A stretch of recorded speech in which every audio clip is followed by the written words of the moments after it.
Call center agent na sawi makaraang banggain ng sasakyan habang papatawid sa bahagi ng Quirino Highway sa Novaliches, Quezon City. Balitang hatid ni Jim Botejano. Tila isang bangungot ngayon sa kaanak ng 29 anyos na call center agent ang biglang pagkamatay nito. Makaraang madisgrasya, Martes ng madaling araw sa bahagi ng Quirino Highway sa Novaliches, Quezon City. Sa video, kita ang lalaki na bumaba ng van. Maya-maya, naglakad ang biktima at papatawid sa kabilang kalsada pero dahil mabilis ang takbo ng isang kotse, bigla nitong sinalpok ang lalaki. Naisugod pa siya sa ospital at sinubukang i-revive pero kalaunay namatay rin. Ang kotseng nakasagasa deadma lang sa nangyari. Ayon sa kapatid ng biktima, pauwi na ito ng bahay galing trabaho nang mangyari ang aksidente. Bukod po sa biglaan po yung pangyayari, talagang mahirap po tanggapin kasi may mga naiwan po siyang maliliit na anak po.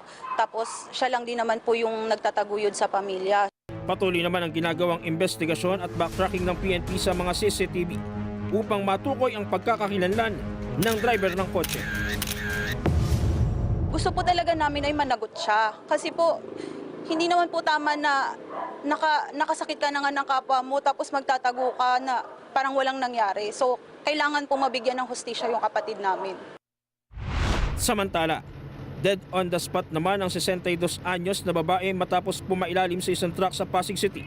Sa closed circuit television o CCTV, kitang tumawid ang biktima patungong si Raimundo Avenue sa Barangay Maybunga, Pasig City habang nakatigil ang mga sasakyan. Subalit naabutan ng go signal ang babae sa harapan ng truck na nakasagasa sa kanya. Mabilis namang nakaresponde ang mga pulis sa outpost na malapit sa lugar. Dumating din ang ambulansya ng barangay. Agad namang nahuli ang suspect na sa ngayon nakadetene sa Pasig City Police at naharap sa kasong reckless imprudence resulting in homicide.